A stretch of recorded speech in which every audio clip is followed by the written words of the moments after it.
இந்த சிந்துவெளி பகுதிகளில் கப்பல் கட்டும் தளம், அதாவது அப்பயே ஆர்டிஃபிஷியலாக ஒரு கப்பல் கட்டும் தளம் வந்து இருந்திருக்கு. அது என்ன அப்படின்னா குஜராத்தில் இருக்க லோத்தல் அப்படிங்கிற பிளேஸ் தான் வந்துட்டு இந்த கப்பல் கட்டல் தளம்.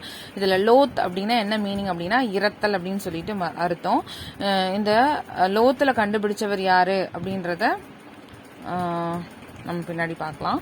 அடுத்து மொஹஞ்சதாரோவை கண்டுபிடிச்சவர் யாருன்னா ஆர்டி பானர்ஜி 1922 மொஹஞ்சதாரோ வந்து கண்டுபிடிச்சிருக்காரு.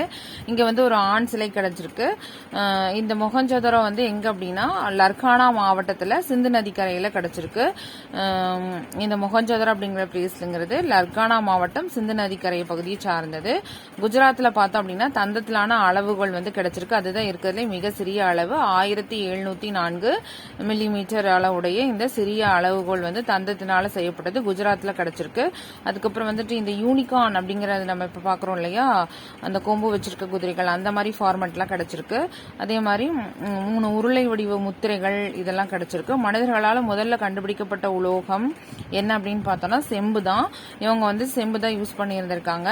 அதுக்கப்புறம் வந்துட்டு நெய்யப்பட்ட துணி, டெரக்கோட்டா பொம்மை, இது எல்லாமே அவங்களுக்கு வந்து இங்க இருந்து கிடைச்சிருக்கு.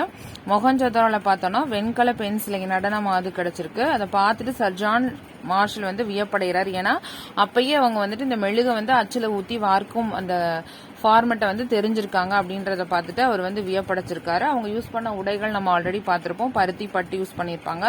அன்பும் அமைதியுமா இருந்திருக்காங்க. அதனால போர்லாம் எதுவும் நடந்ததுக்கான ப்ரூஃப் கிடைக்கல. அணிகலன்கள் பார்த்தோம் அப்படின்னா தங்கம், வெள்ளி, தந்தம், செம்பு, விலையுயர்ந்த கற்கள், அதுலயும் மெயினா வந்து சிவப்பு நிற மணிக்கற்கள் அவங்க வந்து யூஸ் பண்ணியிருக்காங்க. இரும்பு குதிரையை பத்தி அவங்களுக்கு தெரியாது அப்படின்னு சொல்றாங்க. ஆபரணம் செய்ய அதிகமா சிவப்பு நிற மணிக்கற்கள் தான். சக்கரத்தோட பயன் அவங்க தெரிஞ்சிருந்தாங்க. சிவப்பு மண்பாண்டங்கள், அதுல வந்து கருப்பு வண்ண வேலைப்பாடுகள்லாம் செஞ்சிருந்தாங்க. சமயம் ஒன்று இருந்துச்சா அப்படிங்கறது இதுக்கான ப்ரூஃப் எதுவும் கிடைக்கல. ஆனா அவங்க வந்துட்டு கடவுளா இயற்கையும் அரச மரம், பெண் தெய்வ வழிபாடு இதெல்லாமே வந்து ஃபாலோ பண்ணியிருக்காங்க. முதல் எழுத்து வடிவம் வந்து சுமேரியர்களால் உருவாக்கப்பட்டுச்சு. மொஹஞ்சதாரோல வந்து தொல்பொருள் ஒரு ஆராய்ச்சிக்கான இடம் சொல்லிட்டு யுனெஸ்கோ வந்து இதை செலக்ட் பண்ணிருக்கு. மொஹஞ்சதாரோல இருக்கிற ஒரு பெருங்குளம் தான் வந்துட்டு உலகின் முதல் பொதுக்குளம். கிமு 2500 பார்த்தோம் அப்படின்னா குஃபு மன்னன் வந்து சுண்ணாம்பு கல்லாலான கிரேச பிரவீடு வந்து உருவாக்கப்பட்டுச்சு. இந்த கல்லு பார்த்தோம் அப்படின்னா ஒரு கல் வந்து 15 டன் எடை இருக்கும் அப்படின்னு சொல்லப்படுது. அடுத்து மெசபட்டோமியாங்கிறது இந்த சுமேரியர் காலத்துல வந்துட்டு ஒரு நம்மு அரசன் அப்படிங்கிற ஒரு உருவாக்கின ஊர் தான் வந்து சிகாரட் அப்படின்னு சொல்லப்படுது. அபுசிம்மல்ங்கிறது எகிப்து அரசன் 2ஆம் ராம்செஸ் வந்து அவர் வந்து இரட்டை கோயில்களை வந்து கட்டினார் அப்படின்னு சொல்லப்படுது.